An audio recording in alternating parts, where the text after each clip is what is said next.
Austin Chadwick because he publishes the premier preseason magazine in the state of Oklahoma, the Oklahoma Pigskin Preview, which is I think if you walked into the studios of Triple Play Sports today, you'd find at least three people in that office that have copies. I know I see Jordan's in the main studio. I'm sure Patrick got a copy. I've got my copy sitting here in front of me, and it's just it's a magazine that gets bigger, better every year. For covering high school sports in Oklahoma, high school football in Oklahoma. Austin joins us now. Hey, what's up, Austin? Hey, buddy. How you doing, man? Hey, after you get the magazine out, do you take the next month off? No, I wish. We give the staff off about a week, but we've got this thing so fine tuned. I know you used to publish a lot of magazines, so you understand.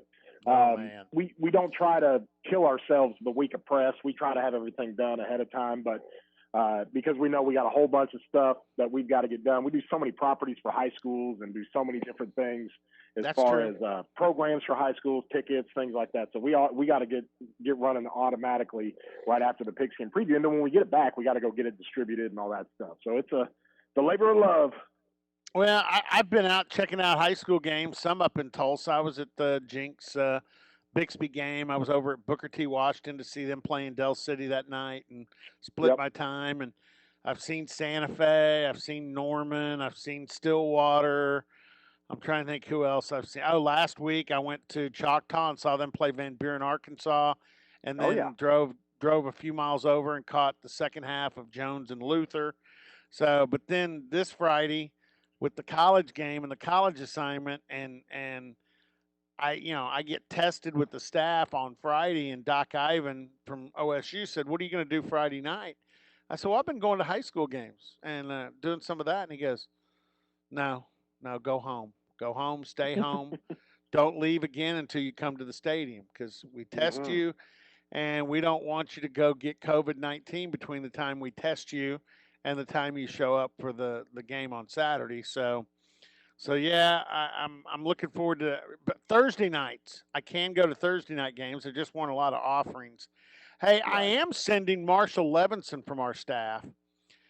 We were going to be at the Bixby Stillwater game. We'll get to that in a minute Mm-hmm. because I want to ask you because I'm sure you've heard the Bixby side of things, but I'm sending Marshall Levinson of our staff to Chandler because Beggs is at Chandler tomorrow night. That's your cover. That's your cover guy, Kendall Daniels. Plus, they've got a junior running back that's a Oh stud. man. And I'm going to see if I can't surprise you here. There's a running back that's just a sophomore at Chandler named Casman Hill that is Ooh. lighting it up. So that becomes a pretty fun little game over in Chandler on Friday night. Yeah, and it's great to see. Here's the cool thing about some of these small schools because people ask me all the time. Do you get yourself in a situation to where you need to go to a big school, you need to go to a Stillwater, a Bixby, or some of the suburban schools here in Tulsa, to get seen by coaches? And I quickly rebuke that because the number one player, the number one recruit in the state is Kendall Daniels, and he's at a 2A beg school. And I think, Robert, you know this as well. Some of the smaller school guys, because they can get on campus and go through camps at particular colleges, that's where the coaches there at the college see even small school players go good on good, right? They get to see them go against other good players. So it doesn't really necessarily matter if they don't face a whole lot of good players in their respective classes. And but you're right. Beggs, you got a kid, C.J. Brown's that running back. He's a four-star Oh yeah. already, getting a lot of looks. And here's what's crazy about Beggs. They got a freshman he is the real deal. And he's a running back that they've got. So they're just loading them up. Coach Tennyson down at Beggs. Lee Blankenship was down there before he left to go to Bartlesville. Now he's at Mustang. They had something going pretty good at Beggs, and they've got them lined up for years. And so from that standpoint, you're going to see some good athletes. I'm interested to see this Hill kid for Chandler. And it's always good to see Chandler doing well on the state level and being able to compete. And so, but yeah, we're going to get good games all over. And that's the fun part about this, Robert. You know, we talked a couple times during COVID, and just everything's just out of whack, just completely disjointed.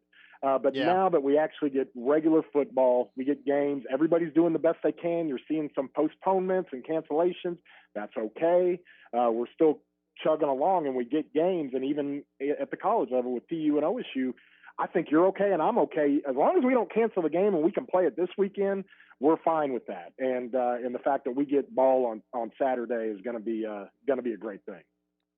Well, and I was going to ask you because they did cancel a game in Stillwater for Friday night, and I know that the Stillwater players. I've heard that the student athletes at Stillwater, not just football but softball and volleyball, which are going on right now, that they did get an audience with the superintendent.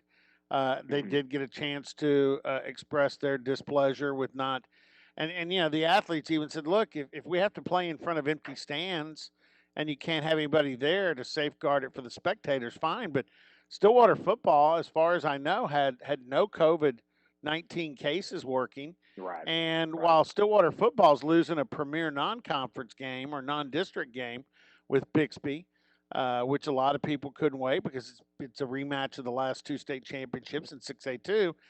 It was pointed out to the superintendent that the softball and volleyball teams were losing district contests, which if they can't make those up, those are forfeits, and those hurt their chances for postseason. So, yeah, plenty of, as you can imagine, plenty of dissatisfaction with that decision in Stillwater. But I'm going to guess there was also plenty over in Bixby. Yeah, and that, you know, from the standpoint of that game, because I've been in that situation, you know, growing up at Union High School, we had a mental block against Jinx all through the 90s. We beat them in 91 back when my brother played, and then Jinx beat us every year until 1998, my senior year. And we got to play them during the season. So it helped to play those guys during the season because you get acclimated to them, you understand how that works. And so I think it's more of a detriment to Stillwater because, you know, when you have to wait the whole year and you know that you're one of the two best teams and you're going to see Bigsby in the finals like they have the last 2 years, it's just easier if you've been beaten a couple of times to get those guys on the field. That way there's no surprises. You get to the state championship game, you had just played these guys a couple months earlier, you know what they're all about. And I think that hurts Stillwater a little bit.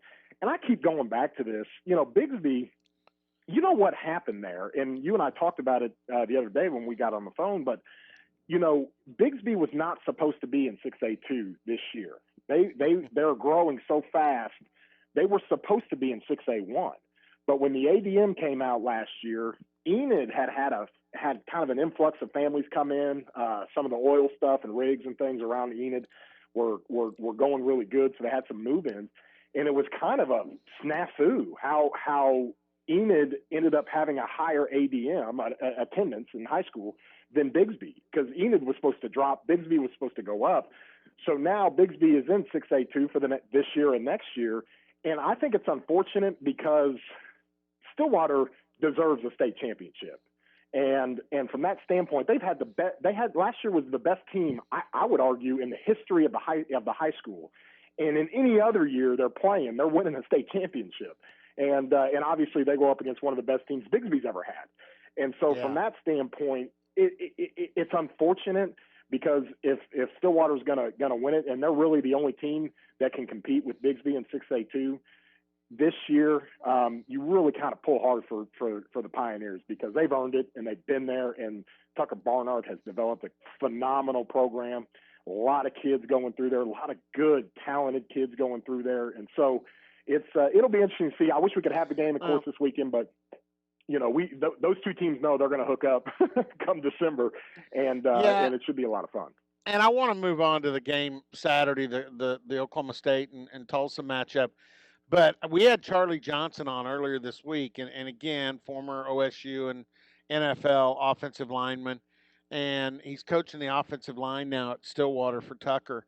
And I told Charlie, yeah, I like to go over, even if whether it's a practice or during warm-ups before the game, I like to go over and just stand over there and listen to Charlie get his guys ready because it's old school. It's It's got a college feel to it, doesn't it? well, and it's Charlie doesn't mince words before the game No. about how he wants you to play, and I'm one of those guys that, I mean, give me a coach that's got some intensity.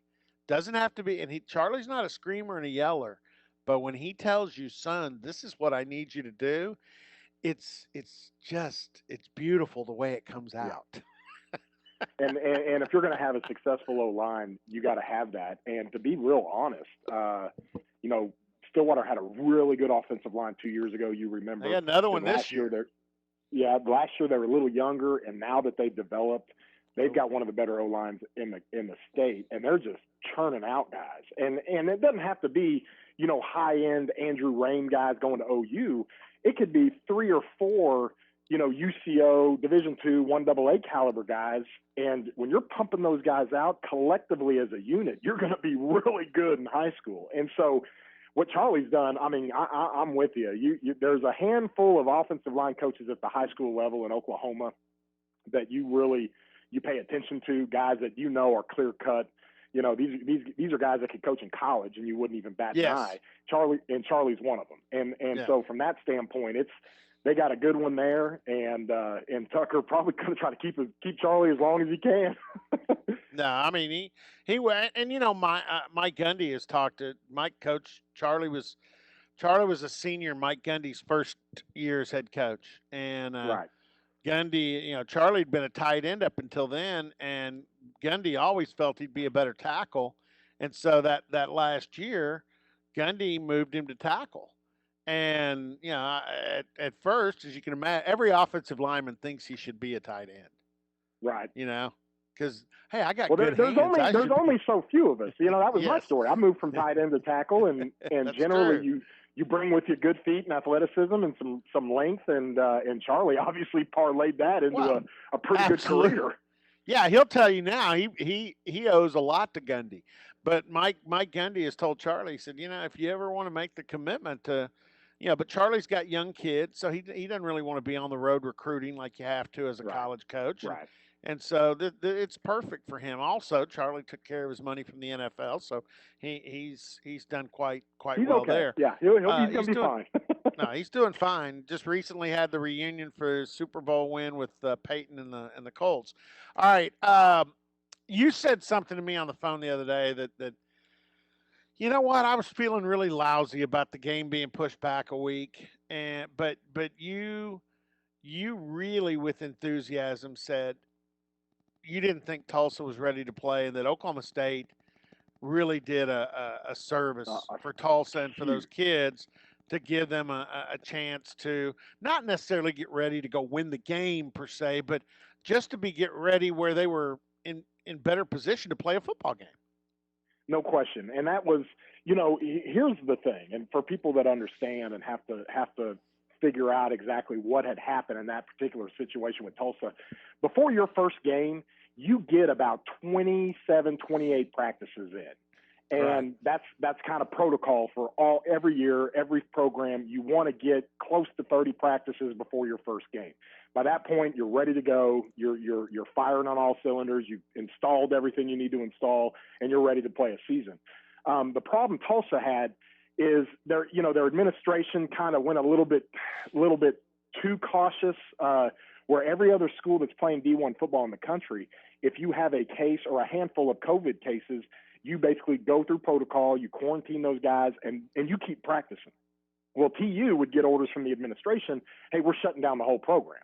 And so there was a 7-day stint in there. There was another 5-day stint during camp where TU didn't practice at all, and they couldn't. And so when it got to that point, going into the game, if it were last week, TU had only practiced about 15 times. And anybody that knows anything about college football and programs and how you have to do things, you're not ready. You are just not ready to play. You hardly have anything installed as far as your whole offense or your whole defense. And so, they started those conversations earlier. Us as fans, we didn't hear about it until the Sunday before, but they knew it was coming. And I think Mike Gundy and his staff deserve a lot of credit. They probably put themselves in TU's shoes saying, hey, if we can move this game back, it's really going to help Tulsa because we wouldn't want to be stuck in their situation only with 15 practices going into a game week. And so it really helped out Tulsa. I think Tulsa fans, they understand that, and they appreciate OSU fans. And OSU fans, you did a big solid. And that goes a long way in the coaching realms. That goes a long way just in goodwill in general to where, you got a program that's willing to help out. And not only that, Robert, I mean, what Mike Holder and Derek Gregg did for the 8-year home and home series that we're going to start in 2024, I mean, they see that coming down the road. The last thing they want to do is getting into some kind of bad situation where a school is not helping out another school. We know that these two teams are going to be able to play. It's going to be a lot of fun. It's going to be economical for both programs, and at the same time, you want to go into a series like that on a good note. You don't want to have conflict between coaches and administrators because you couldn't get something helped out when you needed to. So there was a lot of things I think coming into play to make sure that this game this year was able to be played.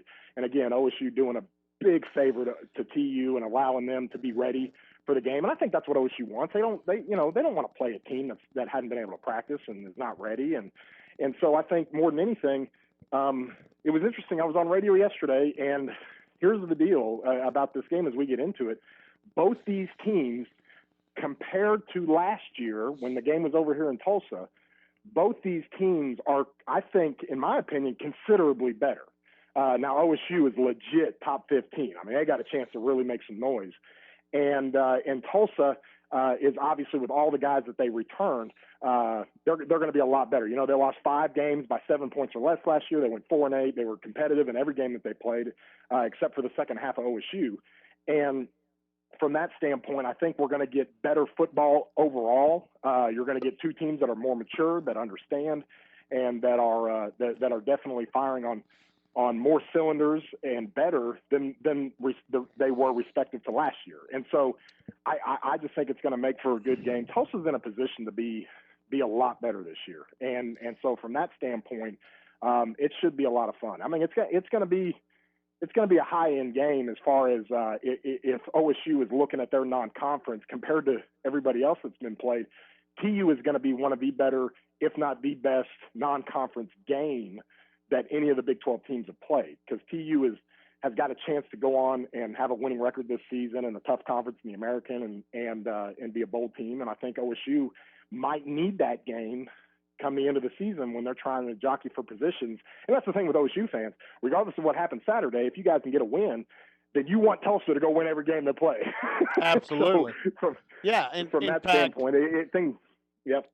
You can look at that SMU game last year that Tulsa, by all rights, should have won down in University Park. And that's against a ranked SMU team that went on to make a lot of noise last year. Right down to their showdown game with Memphis. But if Tulsa wins that game, I think Tulsa's season ends up dramatically different.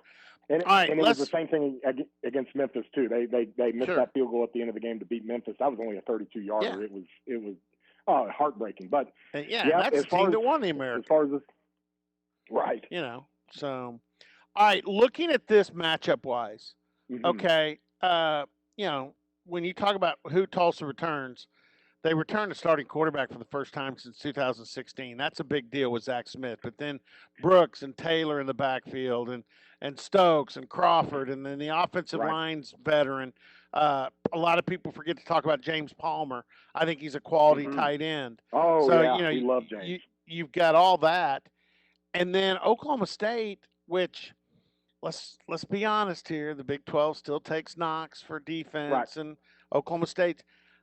Honestly, I'm the most fired up to see this defense because they're veteran. There's some athletes, guys you know about, like Bundage is back, but Trace Ford has really developed into a tremendous edge guy. The linebackers. Here's the greatest story ever, and he met with the media yesterday.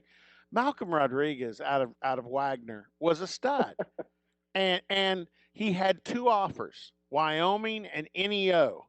And my kid is recruiting for NEO and saying, God, we can beat Wyoming, but we don't need anybody else to jump in. Well, Oklahoma State jumps in, and he just goes, oh, God.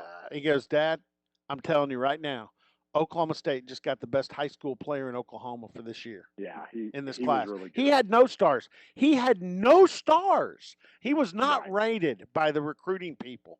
And No. but you look at all these guys, and I can't wait to see this defense is going to find out how good it is Saturday because Tulsa's going to bring a pretty doggone good offense into Boone Pickens. Yeah, and that's one of the things. If you go back to his Baylor days, Philip Montgomery, when he has a bona fide second-year quarterback, I want to say, including the Baylor time, his record is something like 58-13. I mean, it's ridiculous. And obviously, the only time he's had that at Tulsa is in 16 with Dane Evans, and Tulsa goes on to an 11-2 record that year. And so, from that standpoint, he always talks about that type of offense and what they like to run. It literally takes a second year for an experienced guy to understand the tag schemes they work. That's kind of their RPO stuff, and to really trust some of that stuff. And Zach Smith coming back, he's got a big league arm now. Zach is the kind of guy.